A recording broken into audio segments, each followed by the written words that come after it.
بسم اللہ الرحمن الرحیم۔ السلام علیکم دوستو، کیسے ہو آپ لوگ؟ میرا نام ہے وسیم اقبال اور آپ دیکھ رہے ہیں اسلام ود وسیم۔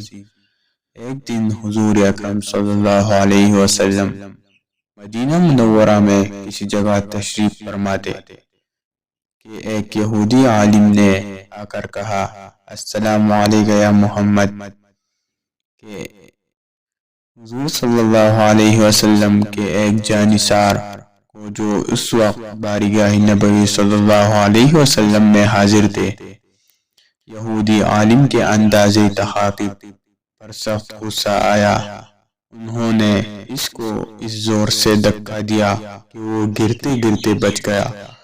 اس نے سنبھل کر وجہ پوچھی تو حضور اکرم صلی اللہ علیہ وسلم کے وہ جانثار کڑک کر بولے، تو نے رسول اللہ صلی اللہ علیہ وسلم کیوں نہ کہا؟ وہ بولا، اس میں کیا گناہ تھا کہ میں نے ان کا خاندانی نام لیا؟ حضور اکرم صلی اللہ علیہ وسلم نے بڑی نرمی سے فرمایا، ہاں میرا خاندانی نام محمد ہے۔ حضور نبی رحمت صلی اللہ علیہ وسلم کے یہ جانثار، جن کو آپ صلی اللہ علیہ وسلم سے اس قدر عقیدت اور محبت تھی کہ کسی شخص کے منہ سے اے اللہ کے رسول کے بجائے اے محمد سننا بھی گوار نہ تھا۔ حضرت ثوبان رضی اللہ تعالیٰ عنہ تھے۔ حضرت ابو عبداللہ ثوبان رضی اللہ تعالیٰ عنہ کے حسب و نسب کے بارے میں اتنا ہی معلوم ہے کہ ان کے والد کا نام بجدد تھا اور وہ یمن کے مشہور حمیری خاندان سے تعلق رکھتے تھے۔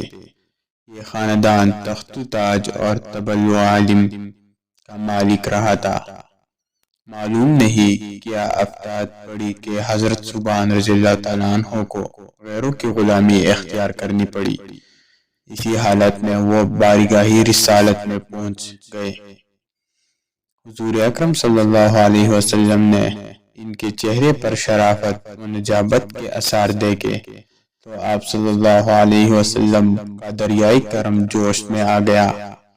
آپ صلی اللہ علیہ وسلم نے انہیں خرید کر آزاد کر دیا اور فرمایا، اگر چاہو تو اپنے خاندان میں چلے جاؤ، اور اگر میرے ساتھ رہنا پسند کرو تو میرے گھر والوں میں تمہارا شمار ہوگا۔ حضرت ثوبان رضی اللہ تعالیٰ عنہ کو اللہ تعالیٰ نے فطرت سعید عطا کی تھی۔ انہوں نے اپنے خاندان اور وطن پر بارگاہ نبوی صلی اللہ علیہ وسلم کو ترجیح دی اور عرض کیا، یا رسول اللہ صلی اللہ علیہ وسلم، میں آپ کے خاندان میں رہوں گا۔ اور پھر وہ خلوت و جلوت اور سفر و حضر ہر حالات میں ہمیشہ حضور اکرم صلی اللہ علیہ وسلم کے ساتھ رہے۔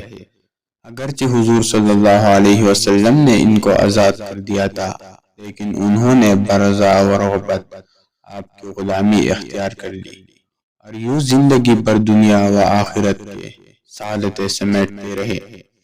حضرت ثوبان رضی اللہ تعالیٰ عنہ نہ صرف حضور صلی اللہ علیہ وسلم کے ہر حکم کے تعمیل نہایت مستعدی سے کرتے تھے، بلکہ آپ صلی اللہ علیہ وسلم کے ہر ارشاد کو بھی عرض جان بنا لیتے تھے اور اپنی ذاتی زندگی بھی اس پر عمل کرنے میں کوشاں رہتے تھے۔ مسند ابو داؤد میں خود ان سے روایت ہے کہ ایک دن رسول اللہ صلی اللہ علیہ وسلم نے فرمایا کہ جو شخص اس بات کا عہد کرے اور اسے پورا کرے کہ وہ کبھی لوگوں سے سوال نہ کرے گا اور اس کے لیے جنت کی ذمہ داری لیتا ہو۔ میں نے عرض کیا، یا رسول اللہ، میں کبھی کسی سے کچھ نہ مانگوں گا۔ ارباب سیر کا بیان ہے کہ حضرت ثوبان رضی اللہ تعالیٰ عنہ نے زندگی بھر اپنی اس عہد کی شدت سے پابندی کی، یہاں تک کہ اگر سواری کے حالات میں گھوڑا ان کے ہاتھ سے ٹوٹ کر زمین میں گر جاتا تھا تو خود سواری سے اتر کر اسے اٹھاتے تھے اور کسی دوسری کو اس کے کام کے لیے ہرگز نہ کہتے تھے۔ حافظ ابن حجر رحمۃ اللہ علیہ نے اصحاب میں اس سے ملتی جلتی روایت اسی طرح بیان کی ہے کہ ایک مرتبہ رسول اللہ صلی اللہ علیہ وسلم نے اہل بیت کے لیے دعا کی ہے۔ اس وقت حضرت ثوبان رضی اللہ تعالیٰ عنہ بھی بارگاہی رسالت میں حاضر تھے۔ انہوں نے عرض کیا، یا رسول اللہ، کیا میں بھی اہل بیت میں سے ہوں؟ ارشاد ہوا، آج جب تک تم کسی امیر کے پاس سائل بن کر نہ جاؤ یا کسی دروازے کے چوکھٹ پر نہ جاؤ۔ حضرت ثوبان رضی اللہ تعالیٰ عنہ نے اس کے بعد عمر بھر کسی کے سامنے دست سوال دراز نہ کیا۔ حضرت ثوبان رضی اللہ تعالیٰ عنہ جس دن سے نبی اکرم صلی اللہ علیہ وسلم کے دامن سے وابستہ ہوئے، آپ صلی اللہ علیہ وسلم کی وصال تک برابر آپ صلی اللہ علیہ وسلم کی خدمت کرتے رہے۔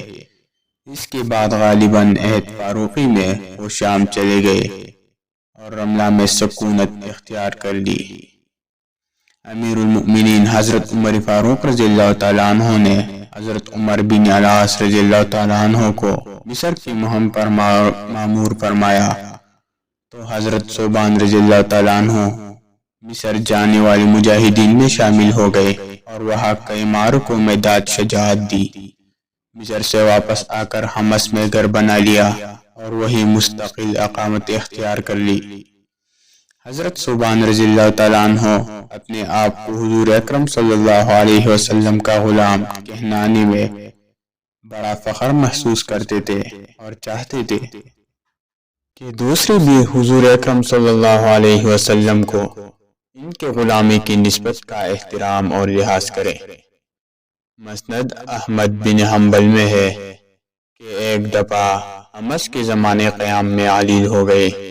اس وقت حضرت عبداللہ بن قردہ ازدی حمص کے گورنر تھے۔ وہ کسی وجہ سے ان کی عیادت کے لیے نہ آئے۔ حضرت ثوبان رضی اللہ تعالیٰ عنہ نے ان کی بے رخی کو بہت محسوس کیا اور ان کو یہ خط لکھوایا، اگر موسیٰ علیہ السلام اور عیسیٰ علیہ السلام کا غلام تمہارے یہاں ہوتا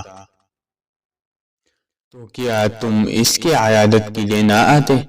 یہ خط عبداللہ بن قردہ کو ملا تو ان کو اپنی غفلت پر بہت ندامت ہوئی اور وہ اس کی تلافی کے لیے اس سرعت اور بدحواسی کے ساتھ گھر سے نکلے کہ لوگ سمجھے کوئی غیر معمولی واقعہ پیش آ گیا ہے۔ پھر انہوں نے حضرت ثوبان رضی اللہ تعالیٰ عنہ کی خدمت میں حاضر ہو کر اپنی کوتاہی پر معذرت کی اور دیر تک ان کے پاس بیٹھ کر مزاج پرسی کرتے رہے۔ مستدرک حاکم کے مطابق حضرت ثوبان رضی اللہ تعالیٰ عنہ نے 54 ہجری میں حمص میں وفات پائی۔ اللہ تعالیٰ کی ان پر بے شمار رحمتیں نازل ہوئے۔ آمین یا رب العالمین۔